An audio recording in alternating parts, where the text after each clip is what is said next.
The views and opinions expressed on this program do not reflect the company, owners, management, staff, clients, or partners.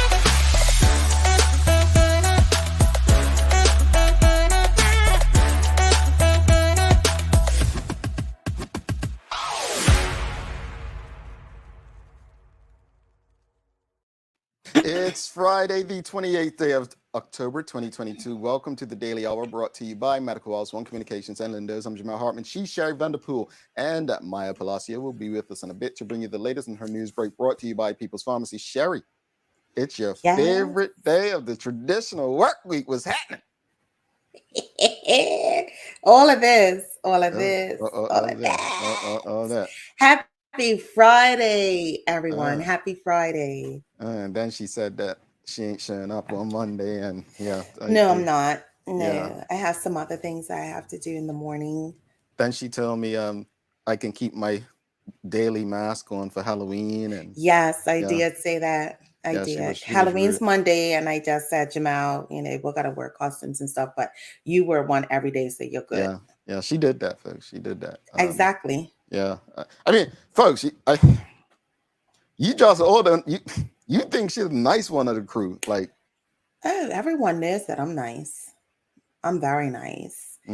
People have seen you busting a vein in your forehead, and Well, I mean, you don't bust veins. You do it effortlessly. They just hurt you. You do it effortlessly. You don't have to put any effort into, being who you are. Share. Greetings, everyone, and thanks for making us part of your daily routine. A good one today as we welcome former Senator Vic Ball on to discuss the state of Bermuda. The Daily Play is the feud today. Thank you to everyone who continues to support us. If you haven't already, please sign up for membership on our YouTube channel. Just hit the join button right below the video to become an official member of our channel, supporting our efforts in the community and, getting, to hang out with people like, well, the nice people like Sancha and Phil and Larry and Maya. I mean, just saying, at least they don't, say it to my face and whatever. Look, since we didn't get to chat to Maya, I'm gonna bring Maya in right now, not just for my joke, because I forgot my joke the last few days. I'm not just gonna give you one. But why do you remember it? Me? Riri did it. Let me bring Maya in. Don't. Happy Friday, Maya. She said don't. What? Oh, hi, Maya. You don't No, want I to see feel me? embarrassed because I fell asleep last night and I didn't get to listen to it. I put my alarm on for it and my phone died and I fell asleep. You haven't heard it yet? Don't talk to me, Joelle. Do not talk to me about it yet. I'm so mad. Because even the seasoned one has heard it. Take me out of this because I don't want to talk. Okay, I didn't want to hear you. I'm gonna block your ears. Go backstage. All I will say is that chokers will be the new thing for the winter. Maya, I'll send you back. Go ahead. Block your ears, Maya. Hey, player. I know people were expecting a club banger. Yeah. But Rihanna did it with this. To me, it showed a different side of her. Actually, it's the most mature song she's probably ever done. And I guess, I hate to say this, but maybe it's like, hey, I'm a mother now, right? Yeah. It's a song for our times right now. And let's be also like, Rihanna does not have to put out music. She hasn't in the last 6 years. Correct. Financially, she doesn't need to ever put out another album. Yeah. Music, you really don't make a whole lot of money unless you're touring and everything. Yeah. Like she just sent out her hobby basically to us. Yeah. And we're grateful. We thank you for that, Riri. Be grateful for that. We do have a discussion for you folks. Don't leave yet. I know you don't want to talk about it, but I have a joke, Sherry. You want to hear my You joke? just ask people not to leave, Jamal, You and want to hear now my you're joke? like Oh no, opening the door. no, because I'm going to Marlon Wayne's comedy show tomorrow, right? So I'm going to audition there too. Really doing a whole comedy tour? Go ahead, I'm Jamal. going to audition. All right, here's today's joke, folks. It's not lift me up like Rihanna lift me up, but hopefully, if you're not feeling too good today, this lifts you up. What's Whitney Houston's favorite type of coordination? Whitney Houston's favorite type of coordination. Lift every voice. I was close or something. Look Ready? at your eyes. Yeah. And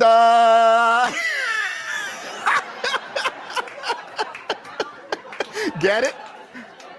Yes, And I do. and hand I. And yeah, laughing people in the background. They stop.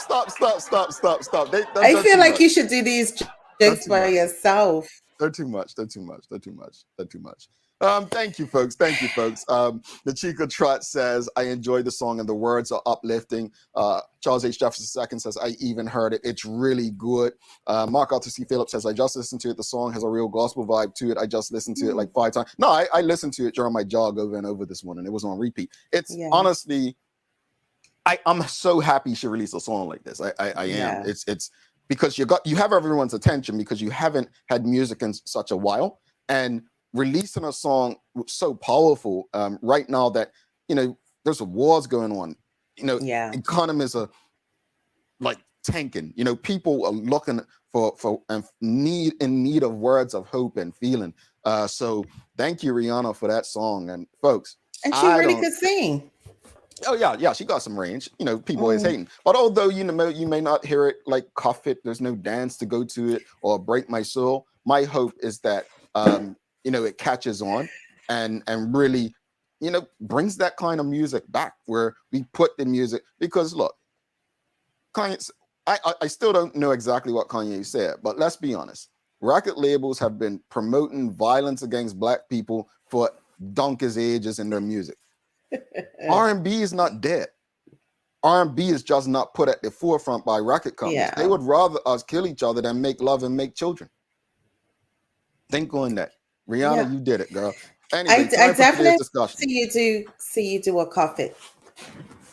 Like there's girls in that video. I want to see you do it. I don't even know. I saw the video of the Black girls being than the white girls. Folks, we got a discussion this morning. Obviously, I missed it because I was in meetings all yesterday. So rumor has it that, well, it's not rumor, it's true. The Premier of Bermuda shuffled his cabinet yesterday, little shuffle. And according to the reports that I'm reading, Lawrence Scott and Dr.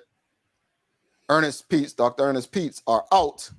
And the Premier's was he chief staff, press carrier, whatever. Owen Darrell is now his minister of sports or youth and all that stuff. Basically, questions very simple. What are your thoughts on the cabinet reshuffle? What are your thoughts? I mean, to be honest, look, let me be clear. I don't like Owen Darrell as a politician. I don't. As a politician, people. Yeah, I don't like him as a politician. I don't think. This is the same reason I don't like David Brett as a premier. I just don't think those are the people best to lead Bermuda. That's me. Now, Dr. Peets, I thought he was excellent. There was no arrogance. There was no attitude. He seemed to love what he was doing. He seemed he was very visible. He seemed very knowledgeable about the part, what his job entailed. So I'm not sure what that's about. Lawrence Scott, that doesn't surprise me. And I'm not going to say it's because he was going to challenge the deputy premier or not on his father's comments. No, folks, think deeper. There was controversy just last week about him doing a press conference with no press there. So this is not personal, but I'm cool with Lawrence Scott. I think Lawrence Scott's cool. You know what I'm saying? But sometimes, you dig your own holes. So that one doesn't surprise me as much. I just don't like the look of this. And fair play to the premier, because I know people will say, oh, this is friends and family. Let's be honest. David Brett's been premier since 2017. if he really wanted to reward Owen Darrell, he could have done it long before now. I'm not saying it's not because of that that is not being rewarded, right? I'm not saying that. What I'm simply saying is, at the end of the day, how long were you all going to expect Owen Darrell to remain in the pocket without getting a position? Again, I do not favor this move. I don't think this move is best in Bermuda's best interest. Why? And I could be wrong. You all could say, Jamal, no, just give him a chance. He's new. You all could say that to me, and I'll be fine with that. I simply don't think that Owen Darrell is the person to replace Dr. Peets to move Bermuda forward in that space. And I am happy to be wrong. And my question though, the new ministry that Owen is taking over is what now? Youth sports, all that stuff that Dr. Peets did, yeah. And so I concur with you, Jamal, in regards to especially Dr. Peets, because I've worked along with Dr. Peets as far as in a social work capacity, education. You have a man's group right now, or a man's therapy group, and all of those kind of things that insert you into the community and keep your pulse on what has been going on in cultural affairs. So it's unsettling to move somebody who's already putting in lots of work in that area for someone and like you said, correct me if I'm wrong, that hasn't seemed to have put in the same amount of time, blood, sweat, and tears as well. I could be wrong. I stand corrected as well. But I do feel like Dr. Ernest Peets was a better fit for that room. I don't know too much about Lauren Scott to speak on it. I think from a public perspective, from the outside looking in, many would agree. What are your thoughts on the cabinet reshuffle? Sloan Johnson says, stupid. Dr. Peets was the best sports minister we've had in a long time. She said, this shuffle just proves that it's not about the people or the country. Well, the delegates conference taught us that. But no, I get it. I mean, I'm not quite sure what we're looking for from cabinet or ministers, but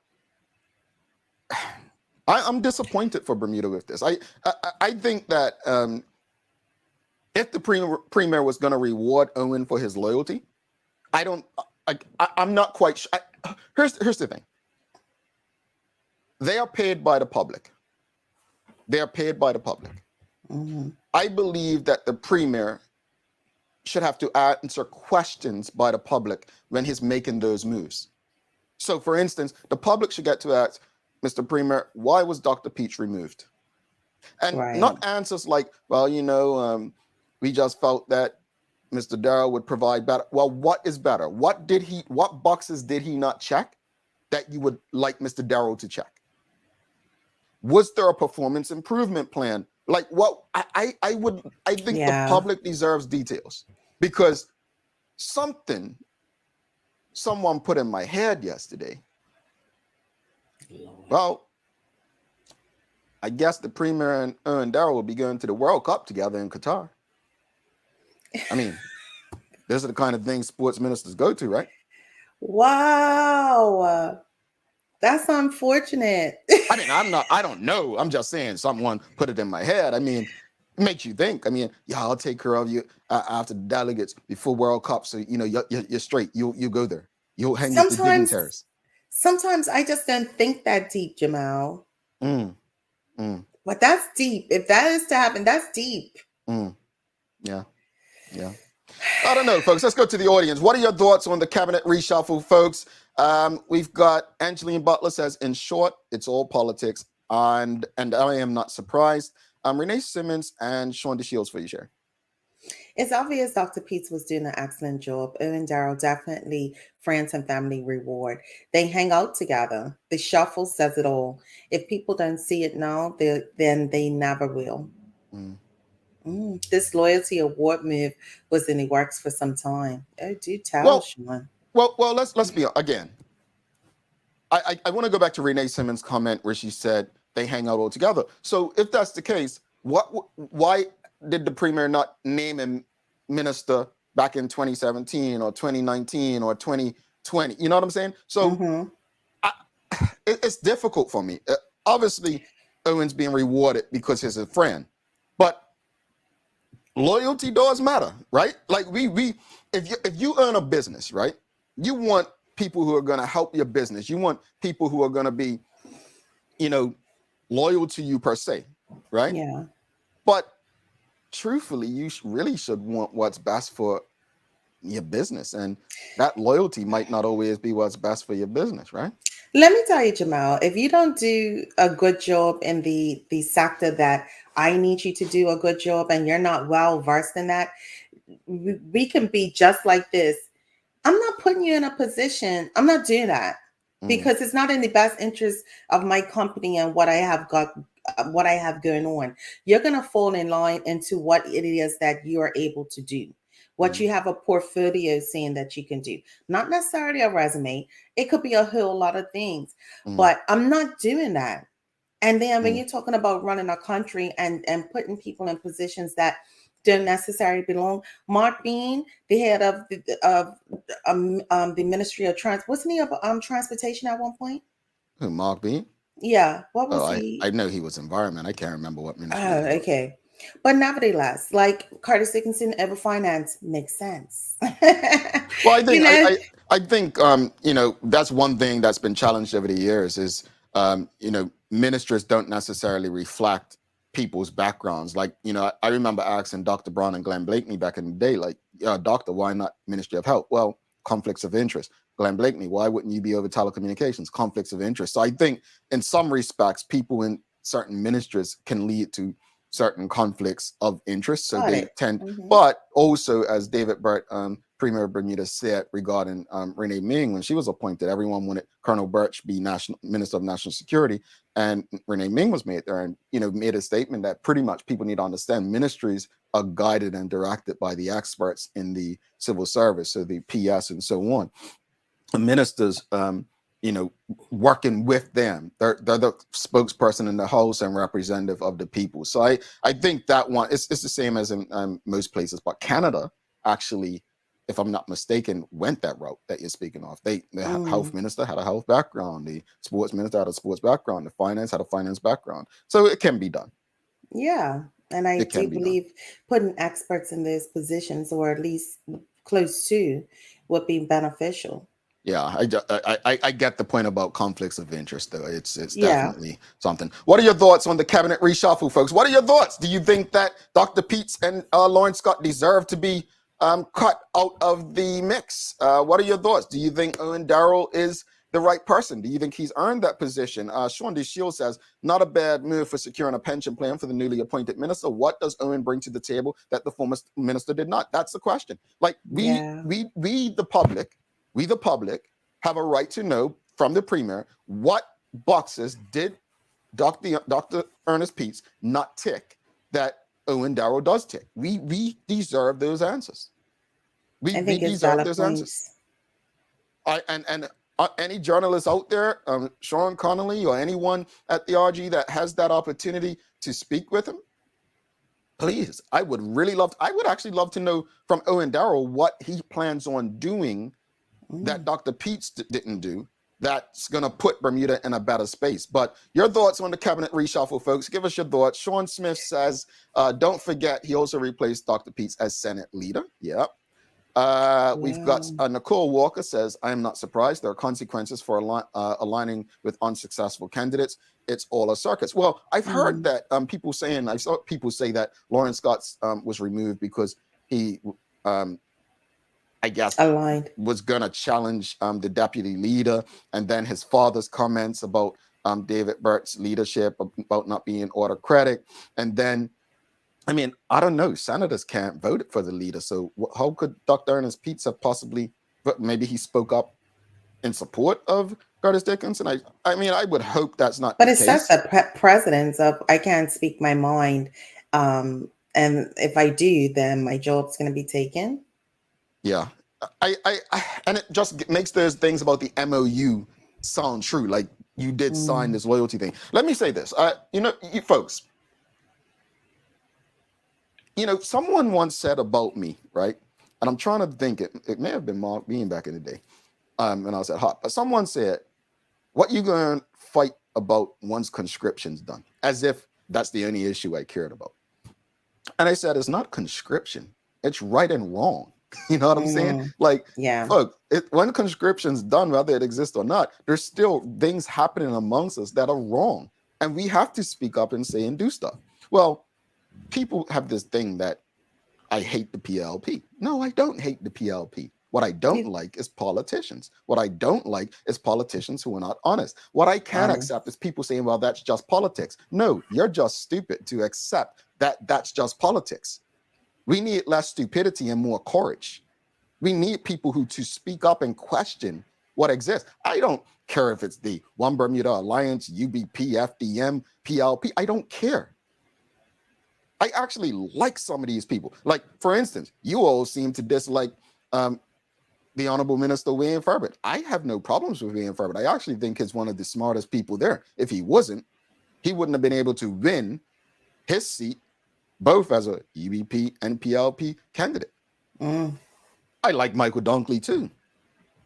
He ran into a constituency that was held by Patrice Miners in the PLP, and he's worked it and worked it and worked it. I don't agree with him or William Furbert all the time, but you know what? These guys work. I don't like David Burt, the premier, but I think David Burt has value as a politician. I don't like Colonel Birch, anything about him as a politician. But I only share that because this is not about us being right. This is supposed to be about what's best for the country, not what's best for Sherry, not what's best for Jamal, not what's best for Maya or Vic Ball or Sherry or I'm saying Sherry, Phil or Larry or Sanja. Like it's really what we believe is best for the country. And I'm okay if he appointed what's his name, Owen Darrell, as the minister if he believes that's the best interest of the country. But I'm not quite sure. But is it? I'm not quite sure. Many of us believe that. Sam B says, makes one wonder the value of an elected MP and their contribution. We need more better qualified people. Why Bermuda needs only 18 MPs? Well, I'll say this much. We've got to bring Maya in. She hasn't yelled at us yet. But I want to say this.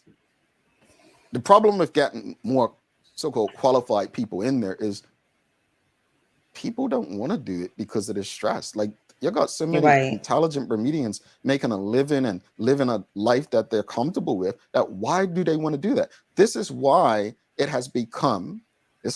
politics has become a career job to people. This is why Curtis Dickinson can make the comment that one guy is here fighting for his job, not for the people of Bermuda.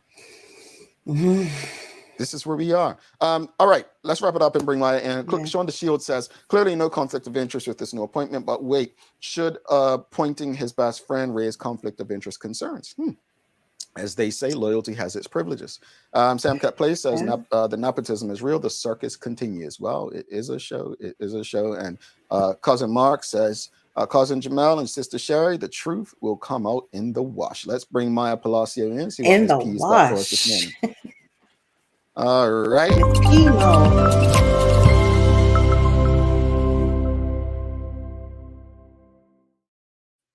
Good morning, everyone. This is the morning, Miss P. This is the Daily On Newsbreak brought to you by People's Pharmacy. Good morning, Sherry. Morning, Meister. Wow, seriously? This is what you're trying to get me in trouble. Meister was left yesterday. It's Miss P today. Hey, don't do that. If any of my students ever call my parents Mrs. or Mr. P, I am so sorry. They did?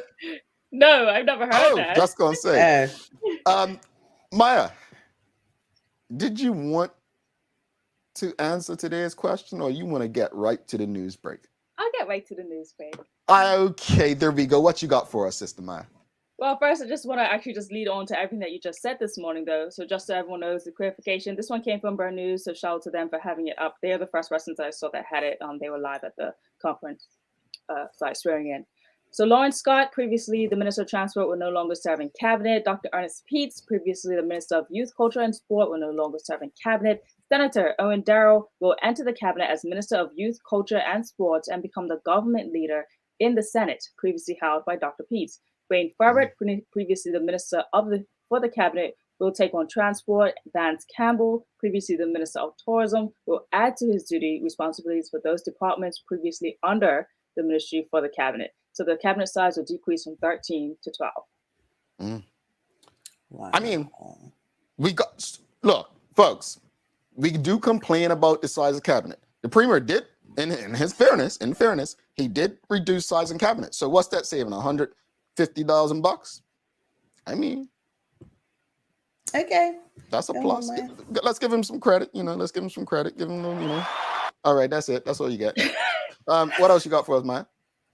Now, up on the docket, sad news. A woman was sitting outside her home in Princess Street, Pembroke, when she was apparently grabbed from behind and a knife placed to her throat at approximately 10:45 p.m. on Wednesday. The assailant then said to have pushed the woman into her residence. However, on seeing another occupant within the home, he retreated.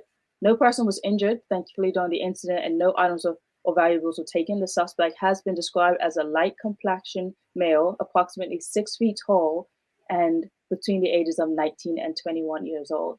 He was wearing a gray shirt and black pants with red stripes. Please contact detectives on 211 if you know anything, or speak to an officer that you trust as well. Let me tell you something. I worked over by Princess Street for years. They know who did it. Give them a few minutes. They know who did it.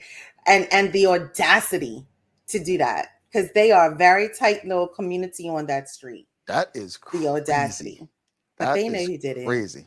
Let's get those tips in. We don't need that kind of behavior, folks. What else you got for us, Maya? Next, the Bermuda Olympic Association will be hosting an event entitled Women in Formation on Saturday, November 12th at Tucker's Point to celebrate women in sports in Bermuda. I heard Women in Formation and I just thought Beyonce, because didn't she have a thing called Formation or something? Yes, she did. I thought synchronized swimming. Go ahead, Maya. Oh, sorry. Go ahead, Maya. Sorry. Everyone's invited to attend the event if they wish, and the tickets are $125 per person, and you could contact olympics@ibl.bm if you're interested in the event. Hold up. Synchronized swimming's like all doing it in sync in the water, like that gymnastic stuff? Yes, it is. Yeah, that looks difficult. It is. Oh, yeah, I watched that on the TV when it's Olympic time. What else you got for us, Maya? Well, we got the college president, Dr. Duranda Green, will retire at the end of the academic year. And lastly, we all know that Halloween's coming up, so police are just stressing everyone to be safe and careful and do the right thing, and to let people who work at either gas stations or the grocery stores or convenience stores to just be mindful of people coming in and buying a lot of eggs. Just either deter them not to do it. Just keep that lookout as well. Throwing eggs can be very dangerous. It can be funny, but it's very dangerous. Children. It causes a lot of accidents. Children. I wasn't perfect. We weren't perfect. But remember what we said the other day, Maya, Larry, and I? Actions have consequences. Yes, so like do. Maya just said, it may be fun and funny, but actions have consequences. Keep that in mind. How's the weather looking, Maya? It's still not looking that great, unfortunately. It's going to be cloudy, but it's going to have a possibly drier start, but it's going to possibly rain again later this morning. And then a lot of gusts of winds as the day goes through. So yeah, just be mindful again. And we're going to have a high of 79 degrees Fahrenheit. All righty, Sherry. I know you got a good days of the year for us. I do. Something perfect to go with the weather. Today is Global Champagne Day. So for you, Jamal, it's expensive soda of some sort. But this beverage is sparkling wine that originated and is produced in the Champagne wine region of France. Most champagne is produced with Pinot Noir and Pinot Meunier and Chardonnay grapes. Traditionally, is served in a champagne flute, whose characteristics include a long stem with a tall, narrow bowl, thin sides, and etched bottom. And usually reserved for celebrations, especially on New Year's Day, right as the year begins. And the winners of racing competitions tend to spray champagne at each other on the crowd, and of course, just in celebration mood. So happy Global Champagne Day. I'm about to pop me some non-alcoholic champagne today in honor of, National Champagne Day. You all with me? Look at your extra gassy soda. I'll probably do it in honor of listening to Rihanna's song later after the show. You still haven't listened to it? I'm sorry, Jamal. I've been working right now. Oh, I'm sorry. It was only 20 minutes. Maya, thank you so much. Honestly, please let us know what your thoughts are on the song when you listen to it. It's really a song for the heart. I'm getting emotional. We'll see you. Have a great weekend, Maya. Bye, guys. Bye, Maya. All right, Maya Palacio there, folks. Do not go anywhere. We've got Vic Ball coming up. This is going to be good. It's going to be good. If you've read some of his op-eds, you know Mr. Ball has a lot to say. So stick with us.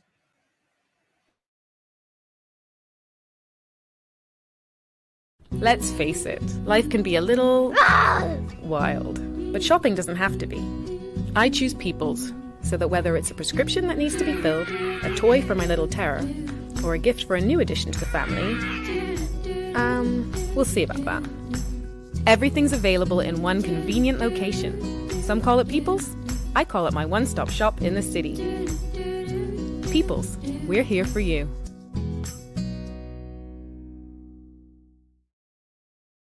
Welcome to the new bulk store, Lindo's Next Level.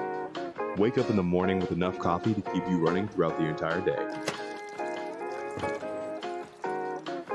Your pet at home deserves the best. Stock up on dog food to keep your puppy happy. Need a quick, tasty lunch at home? Your chicken nuggets will be jumping right out of the freezer. What's a movie night without popcorn? You can never have too much. Lindo's Next Level. Why go anyplace else? Mom's celebrating her 70th birthday next month. Have you noticed her age is catching up with her? Yeah. Plus, she's having a hard time getting up and around like she's used to. I would sure hate to see her fall. At Medical House Limited, we can help make life situations easier. We have electric beds, motorized scooters, bath stools, walkers, you name it. Mom's been real good to us. We'll get her birthday and Christmas gifts from Medical House. Medical House has relocated next to the Dandy Town Field, number 6 Bakery Lane, Pembroke. Telephone 292-3622. A lot happens around your home. That is why at One Communications, we have introduced affordable security and video monitoring, because everyone should be able to afford to protect their family. Anytime, from anywhere, One Home Security keeps you connected and puts security in your hands with an easy-to-use smartphone app to control everything. Home security is important to keep you and your family safe. Motion-activated cameras around your home and security monitoring within create a complete security system providing protection both inside and outside your home. Professional monitoring means that there's someone on call with 24/7 protection to notify the authorities and help keep you and your loved ones safe. We are dedicated to whole home protection with indoor and outdoor cameras, smart door locks, motion sensors, and more, so you'll always be connected to what matters most. With professional installation, no upfront hardware fees, and low monthly rates, because keeping your family safe should be affordable for everyone. Total home video monitoring and security, there's no better way to protect your home than with One Home Security.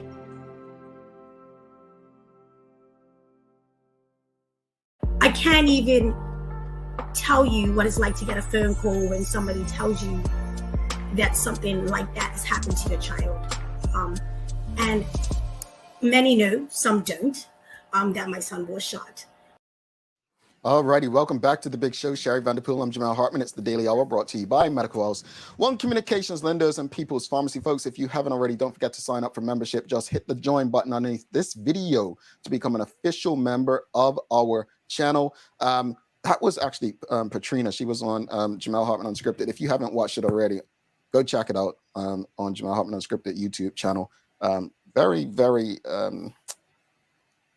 touching conversation, I'll say that much. Very revealing conversation. Just helps you understand her a bit more and really, really appreciate how she's been able to push on. Obviously, you notice we've done all the commercials there so that we can just have a fluent conversation with Mr. Vic Ball. So without further ado, let's bring in our guest for today. We have Vic Ball, former senator. Let's give him a great round of applause, folks. All right. Morning, sir. Morning. Welcome to the show. Good morning. Can you hear me? Oh, we hear you very well. Can you hear us? Good morning. Thank you for inviting me. No, thank you for coming. So let's get right into it. First off, I mean, you're a businessman. People know that you've operated quite a few businesses in Bermuda. So why did you decide to get involved in politics? In 2014 was when I joined the Senate in the One Bermuda Alliance. I had a conversation with another business owner, and they put me into a conversation with the then premier, who was Mr. Michael Dunkley. And I initially I was a little skeptical because that politics really wasn't my thing. But then I decided that I would jump in, get involved, and the reason for that was twofold. One, I have children, and I really want to see my children grow up in this society having the same opportunities that I have. And in 2012, obviously, with the One Bermuda Alliance coming into power, clearly there was a reversal of, having the PLP, who had been won maybe 1 or 2, 3 elections at that time. Things were definitely not going well for Bermuda, and I figured that I can jump in, lend my voice. In addition to that, the racial politics of the PLP in order to win those elections, that wasn't working, and I really thought that the OBA in 2014 would be, a way for Bermuda as a whole, as a nation, to move away from racial politics. Clearly, that didn't happen, and OBA ended up being a one-term government. But we're back to that racial sort of governance again and again. I think most people would agree that that still isn't working, and we need to get away from that racial politics, because that alone is not saving us, and it's not making the middle class any broader. As a matter of fact, the middle class has been shrinking over the last 20 years. So, and that brings us to, I mean, you getting into politics, the state of Bermuda. What are your thoughts about the current state of Bermuda? Well, I don't think there are very few people in Bermuda right now that would say that the state of Bermuda is in a better state. The economy, that's something that I always dwell on. The economy is not doing very well at all. And that's not to say that, there aren't other challenges that are out there. We have the social challenges. We have a debt crisis. We have an education system in peril. We need to find a new pillar for the economy. We have healthcare crisis. Healthcare costs is escalating, for the people that need it the most. And so these things all hang on a strong economy. So just as an analogy, you have a big pool, let's say in Africa, where all the animals go, and they all go to drink the water, whatever the case may be. And that pool shrinks, then the lions know to hang out near there, because the animals are going to have to come and drink water, and they come and grab them, just like the taxes that we have to pay consistently, because the pool is shrinking. The alligators are there, and grabbing up animals as well. So it's Bermuda's position right now economically is not great, and I don't actually see any light at the end of the tunnel, to be honest. Well, it's interesting because former Finance Minister Curtis Dickinson recently stated that Bermuda is on the brink. You just pretty much said the same, but what do you believe? Like, how do you believe we can save Bermuda? That's interesting, because I think the One Bermuda Alliance was trying to do so in between 2012 and 2017, and that was one, the PRC issue that we had at the time.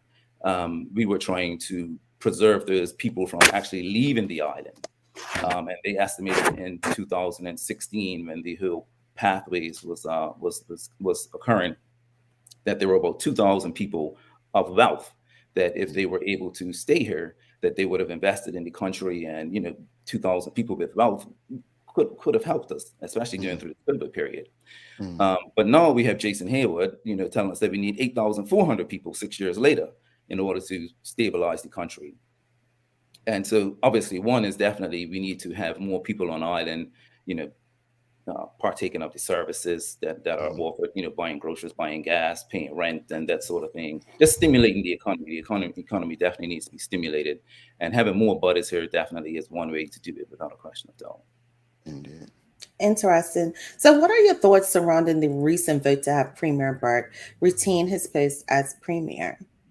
Well, I don't think anybody's surprised about that. Well, I mean, not to say that we're not surprised. I think, the polls that were out there were saying that anywhere between 80 and 90% of the people would have preferred Curtis Dickinson, but nobody was under the illusion that the inner circle of the PLP was going to choose a Curtis Dickinson who runs on transparency, who was running on integrity, who was running on balancing the budget, would defeat a David Burke who, I'm going to use this term lightly, butters the bread of most of the delegates and MPs.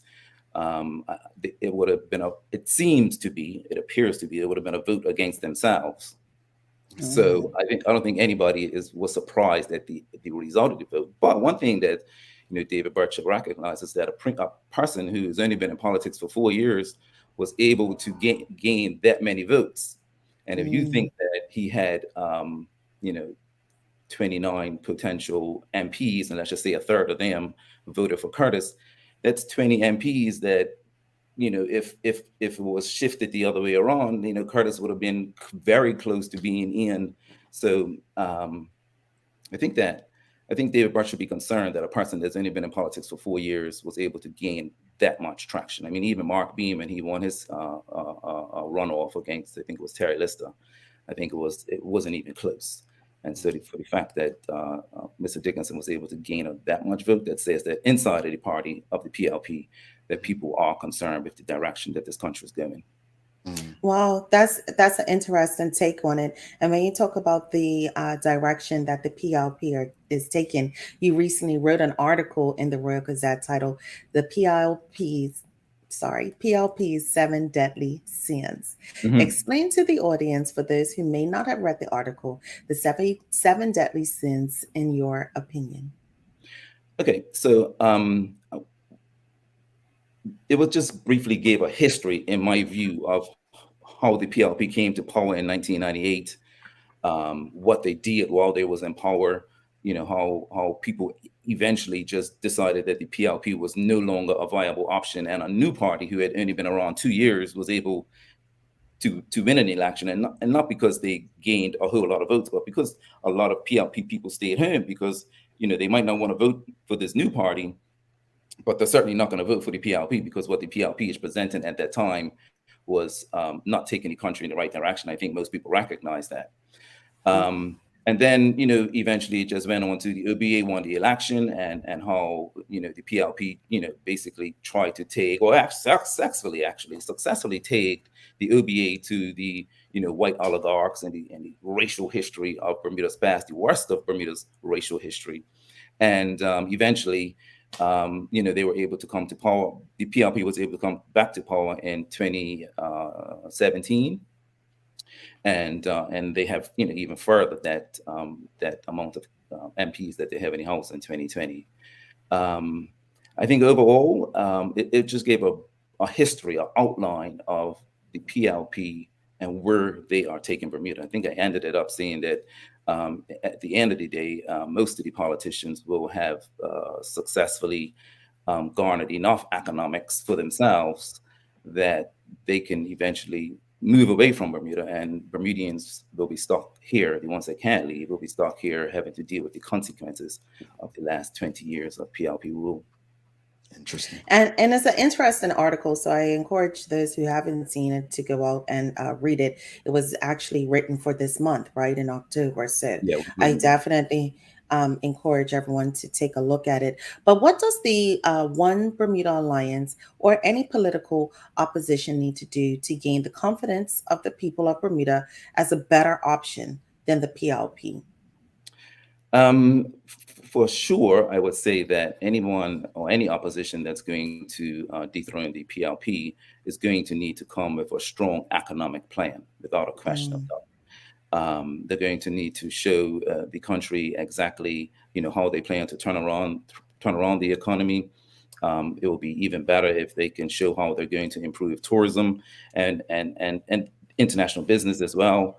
And I'm just going to speak to tourism specifically in this point. It's like if you think of Monaco or Egypt or Dubai, you think of these attractions in these countries, and Bermuda, like, we don't have an attraction. I think that if a party were to come up with a very solid plan to create an attraction, a global attraction, where tourists will be flocking to Bermuda the way how Bermudians flock to Florida for Disneyland or New Orleans for Mardi Gras, or whatever the case may be. Yeah. I think if a party were able to come along and show a solid economic plan on how they plan to revitalize this country, I think they have a strong chance of dethroning the PLP.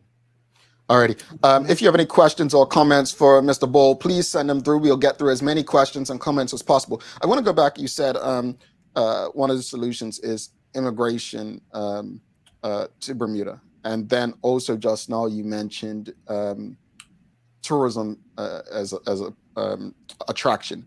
But I guess in that couple things, investment. How do we?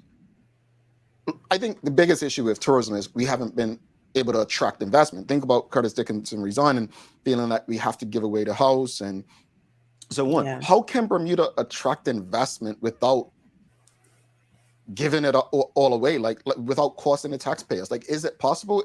Are the PLP just not smart enough to do it? Like, no, well, I mean, they haven't done it in 20 years, so I'm not gonna say they're not smart enough to do it. They just haven't done it. And we can just pick the bones under that. But in order to attract investment into this country, first of all, people are not going to invest in a country where they can't get a return on their investment. That's number one. So, we need to figure out a way that we can stimulate the economy so that people are knocking at our doors saying, you know what, I want to go to Bermuda because Bermuda's the place to be. And that's where I want to, invest my money because that's a place where, everything's happening. And we need to just come up with a grand plan of exactly how we're going to do that. And it's got to be not just a party plan like the OBA plan or the PLP plan. It's got to be a plan that involves all Bermudians so that we're all involved in it. I mean, even when the OBA won the election in 2012 on 2,000 jobs, the country at the time was happy. Like, you know what, these guys are going to come along, they're going to create 2,000 jobs. I don't think that, it didn't happen in that way, the way how it was probably described. But, a plan needs to be had so that it rejuvenates the whole country. The whole country says, you know what, I think that's a plan that can work. I can hang my hat on that plan, and we are prepared to go ahead and put this party in power because that plan is the plan that's going to stimulate our country, stimulate our economy, get our people back to work, increase the middle class. Bermudians, once upon a time, we had like a very strong middle class. And I'm not sure how old you are, Jamal, but I remember going to college when I was in college. And, Bermuda was like ranked 3rd or 4th in the world, as far as our economy was concerned. And that was a thing that we were happy to tell everybody, like, these middle class blacks are in college and we had a strong economy. And now, we can't even hardly send our children to school.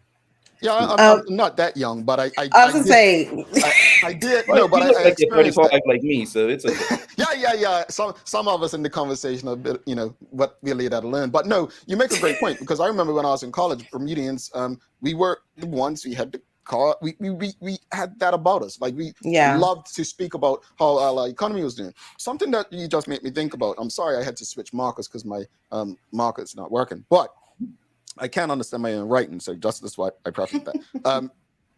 Fremont, Southampton, right? Yeah. I think the OBA got it wrong by saying they were going to create 2,000 jobs because you're going to be held to this number. All you have to do is say you're going to create economic opportunities. Simple, right? But I'm no expert or politician.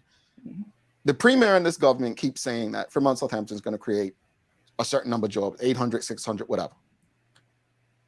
Again, yesterday, working in the tourism space in South Florida, again, booming because, in Florida, the pandemic never happened. So tourism just worked here. I went to a tourism committee meeting yesterday here, which I've been going to for the last couple months. And the biggest concern, as I've said on this show before, is they can't find people to work in the tourism industry. Now, what does that mean? They're all talking about, I think they're called J1 visas, like going and getting visas. What I don't feel is being challenged when the government says this is who are these jobs going to be for? That's number one. Number two, in a more competitive world where they are not able to find people in these destinations you mentioned to do jobs, what makes Bermuda a more attractive destination to actually get these people in years to come? Like, yeah, Bermuda had great immigration going over to the Middle East and Southeast Asia, getting people. But now in a more competitive space, are we really going to be creating jobs and opportunities and being able to fill them with people, both Bermudians and non-Bermudians? And I don't think this conversation is being had, or if it is, it's not loud enough. But what are your thoughts on that? Well, let's look back to the 1980s. I mean, I was young, so I wasn't able to work, but I heard these stories all the time that hotel workers were making $1,500 a week in the 1980s in Bermuda. And I'm not sure if you heard those stories, but I certainly have heard those stories. And so Bermudians at that time were moving away from hotel work more into international business, and people were going abroad to school and they weren't going into the hotel work because it was kind of frowned upon. And that's when you had all the expats coming, because if they can make $1,000 a week or whatever the case may be, that's a lot of money back home. How are we going to change that? That's going to take an island-wide effort, and being able to encourage people to know that there is a career in the hospitality industry, and it's not to be frowned upon. We need trash truck drivers. We need retail workers. We need accountants. We need doctors. We need lawyers, and everyone that is gainfully employed needs to feel like it's a respectful career. And I think that if we were able to do that, and it wasn't so much like quote unquote class distinction as opposed to where you work and how much money you make. And people could work in a job and they'd be happy in that job, and they're not necessarily making a lot of money, but they're actually happy.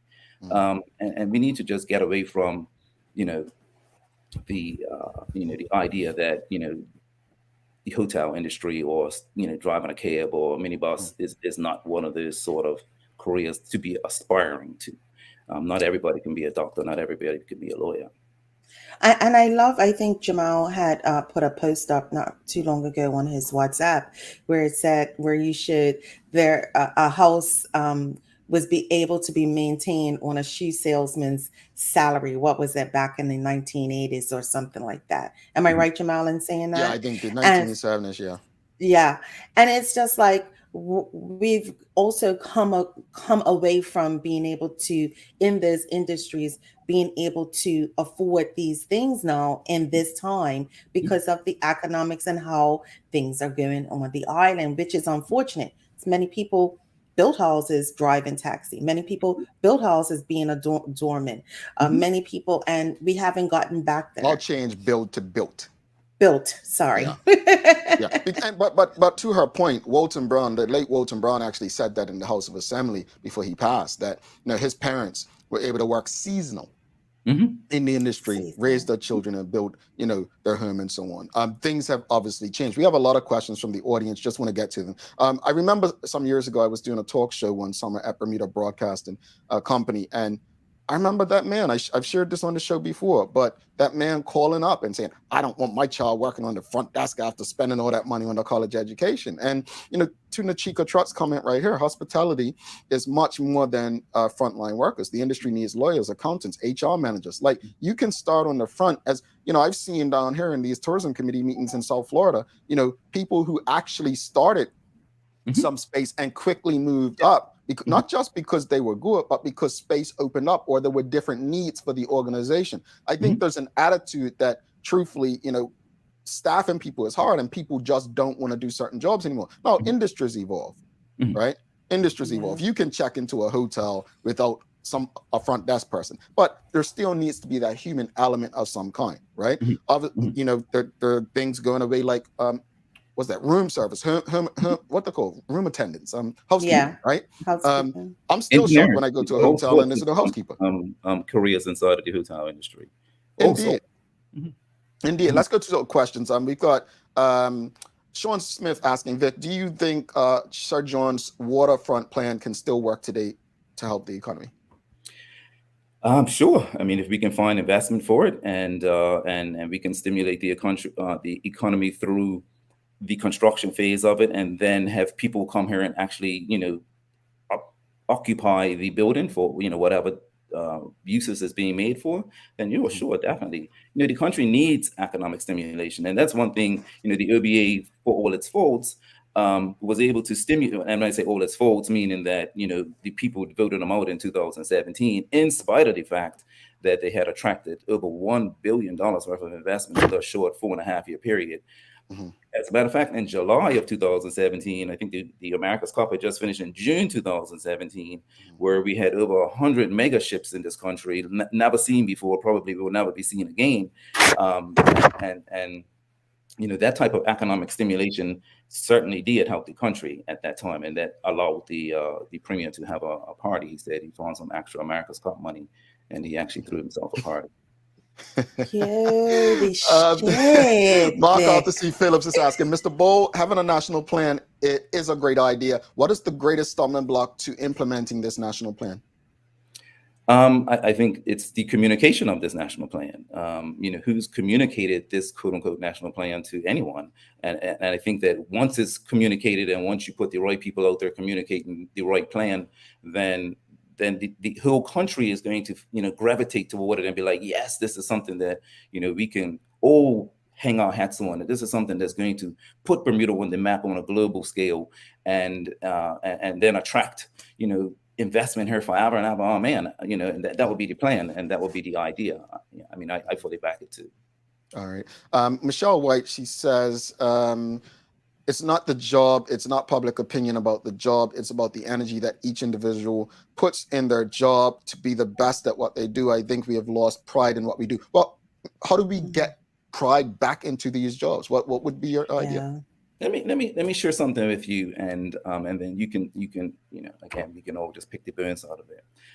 Curtis Dickinson was chastised by the leadership of the PLP for being a successful Wall Street banker, and they used it against him, saying that his success would mean that he really doesn't care about the quote unquote poor people of this island. What type of message does that send to young people? Is that the more successful you become as a Black person, the less quote unquote Black you are thought to be. And here's a guy coming along, successful. He came along from a single parent home. His mother was pro PLP.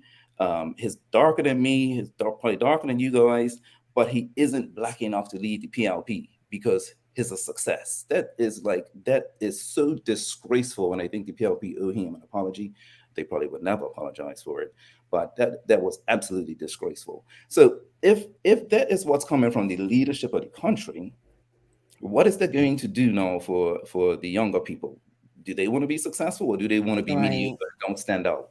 And we have a real problem in this country of accepting mediocrity. We have a huge problem with that. And we accept it from our political leadership. And then after you accept it from your political leadership, it just is accepted all the way down the chain. And we need to move away from that. Well, I think to your point, when you look at local politics in Bermuda, as I tweeted yesterday, I said, at this point, politics has become a job for people who can't find or create one for themselves. I think, the idea is that you chastise a man who's been successful in the private sector is probably because you haven't been able to be successful in the private sector. And I think that's what it comes down to. So it is discouraging. And if it is true that they asked Mr. Dickinson to remove his video, then I think also they should retract those remarks, because you actually want people, you want to inspire young people to go be successful. Prove that Black people can be successful in spaces we haven't even been allowed in. Yeah. I agree. It's the visuals that are important. Yeah. Let's talk OBA real quickly. We've got a comment from Concerned Citizen. The OBA needs to speak up aggressively or against issues. They have to be seen as a viable option instead of a group that cannot win the next election. Let's talk about that real quickly. You mentioned earlier what an opposition would need to do. People just, I'm going to tell you from my perspective.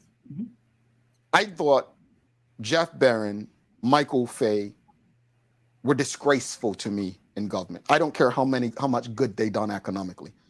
Michael Fay was dismissive. I put him in the same bracket as Colonel David Birch. Jeff Barron, when he lost his toys, he just threw the rest of them away and ran away. Went in the private sector because you're not on top anymore. I don't like those kind of individuals. I'm being very direct. I don't like those kind of individuals. One thing I'll say about the PLP, there were a couple of resignations when they lost. But for the most part, they fought. They were like, they wanted to win the election. The reasons, that's on them. But to see how weak some of these people were proved to me they just didn't have it the best interest. If you don't leave the scene when you lose, you regroup when you lose. Sir Alex Ferguson, one of the greatest, said, it's not about losing the game, it's how you respond to it. Yeah. So me personally, I could never vote for an organization with those two gentlemen in it simply because their attitudes didn't show me they cared beyond what their intent was on the day. But what can the OBA do to change people like myself's mind? Again, we're going to have to regroup. We're going to have to come up with a plan. We're going to have to communicate that plan effectively. We're going to have to come on get the deputy leader of, I'm sorry, we're going to have to get the opposition leader. We're going to have to get the leader of the Senate. We're going to have to get the leader of the party and deputy leaders of the party to come onto your show. Come onto your show and tell you exactly what the plan is for the OBA and convince people like you. If we can convince people like you, then we can, I'm not saying we can convince anybody, but we can certainly convince a lot more people. And I think that, maybe an invitation to the OBA to come on and, give our plans for the future of this country. I think that'd be a good idea for you to do. All righty. A couple more questions. I know we're out of time, but Sam B says, foreign investment is not the issue or real answer. The issue is that wealthy Bermudians and residents don't invest in Bermuda individually or collectively. Interesting. Thoughts on it? Yeah. Money is money, no matter if it's foreign investment or local investment. But people, whether you're foreigner or local, they don't invest in anything where they're not going to see a return on their asset, on the return on their investment. So I don't necessarily agree to that. I just think that money wants to make money, and no one's going to invest in anything that's going to not be a successful return on their investment, whether it's a local business or whether it's a foreign business or a foreign entity or whatever the case may be. That's my thought on that. And real quickly, I think, do you have an op-ed in the Royal Gazette today? I do. It should be. I haven't seen it myself, but there is one that's there. Yeah. Okay. So let me. Okay. What inspires you? What pushes you to keep writing these letters? And what's the latest one about? The latest one has the PLP, or at least that was the idea that I wrote about anyway. Well, has the PLP sold their souls to the devil? That's the title of it.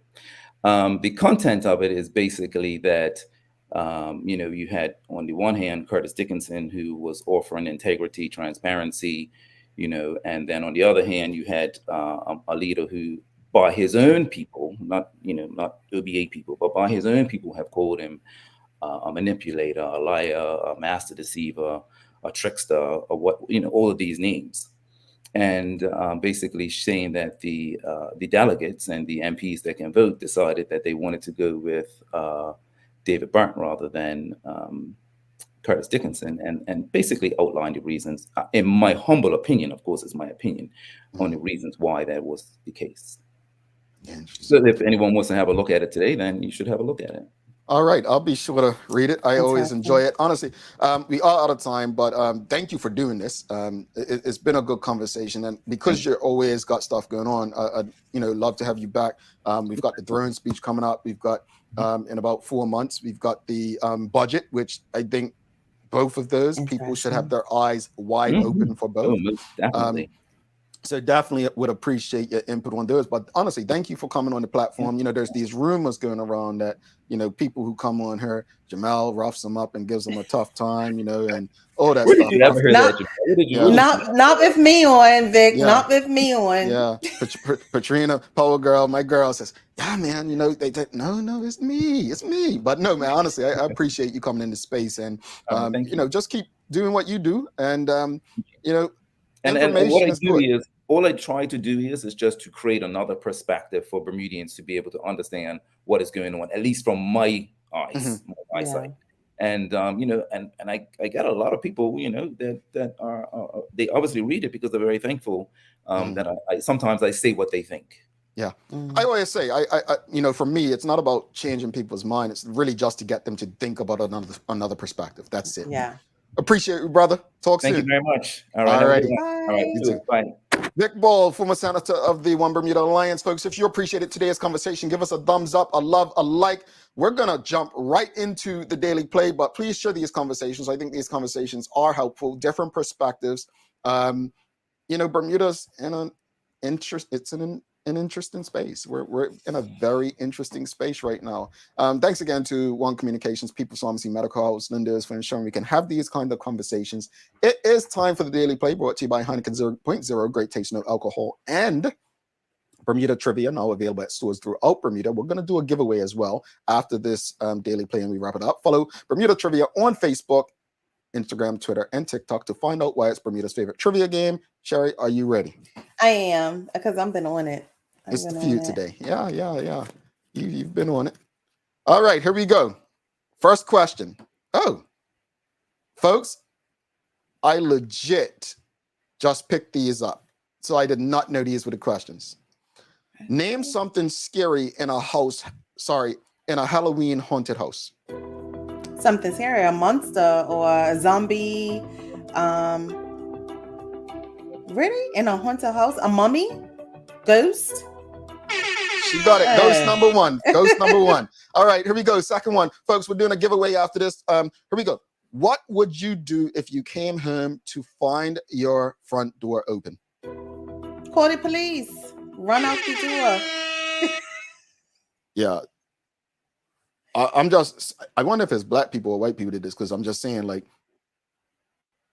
go in was number 3. I'm like, who the hell's going in the house? Okay.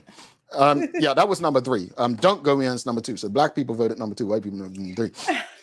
Name a disadvantage of owning a pet. A disadvantage? Having to clean up behind them. Man, she on fire. Cleaning up with number 1, boy. She's on fire. She's not even giving the audience a chance. Hashtag Bermuda Trivia for today's giveaway, folks. Hashtag Bermuda Trivia for today's giveaway. Deck of Bermuda Trivia cards. Sherry, let's wrap this up. Final thoughts on today's discussion, the cabinet shuffle, and then obviously our guest, Mr. Vic Ball. Well, before you say that, I need a small reel of all my wins put together at some point. As far as the cabinet shuffle, it is politics, and I get that. But I wish that the shuffle would be in the best interest of Bermuda and in the best interest of who we are being represented by. Ministers, I think, need to be in positions that will be a benefit to the ministry. And you could pick the bins out of that. Mm-hmm. As far as Mr. Vic Ball, I appreciate his information that he's provided. Like you said, giving us a different perspective. And like yourself, I don't have to necessarily agree with it, but I like being able to understand where he's coming from. So I appreciate his information that he provided today. Yeah. I'd say about the cabinet shuffle. I just think the public deserves a question and answer period town hall with the premier when he's making decisions like that. So I think they deserve answers. What was Dr. Pete's not doing that Owen Darrell will do? What did Lawrence Scott not do that Wayne Furbert will do? So we deserve answers as to what the overall thinking is.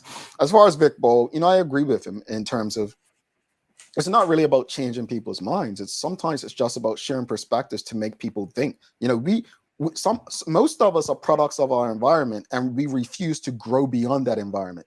Mm-hmm. We may be products of our environment, but we all have the opportunity to grow beyond it. And I don't think many of us do it, which is why we're stuck in voting blocks and religious blocks. We've got to do better. And so I appreciate the fact that, he has the courage, because it's not easy going against the grain. The courage to actually write his op-eds and go against what seems to be popular right now. Let's do this giveaway. Yes. Folks. Let's see who the winner's gonna be. Let's do it, Sherry. Here we go. Let's do it. Here's big money for somebody. Let's do it. Who is it going to be? That's Sam Cat. Sam Cat Play. Well, Sam Cat Plays can't win it. She ain't a member of TDH community, so ain't no winner today, folks. She ain't a member of TDH community. You heard it. We say the rules all the time. You got to be a member of TDH community, so we could clap her. But hey, here we go. Mark Arthur C. Phillips. We never received your email to hit us up as well. You've got to collect your winnings. All right, Sherry, you've got some daily inspiration to send us on the weekend. I do. You just shut that right on. Action is the foundational key to all success. Pablo Picasso, sorry. Oh, okay. Action. We got to take action. I like that.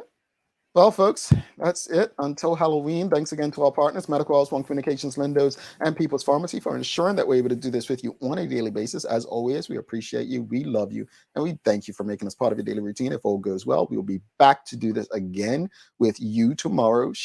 Well, not tomorrow, Monday, Halloween. She's Sherry Vanderpool. I'm Jamel Hartman. She ain't gonna be back Monday. Please make it a safe and great weekend. Sherry, you know what Tuesday is, right? What?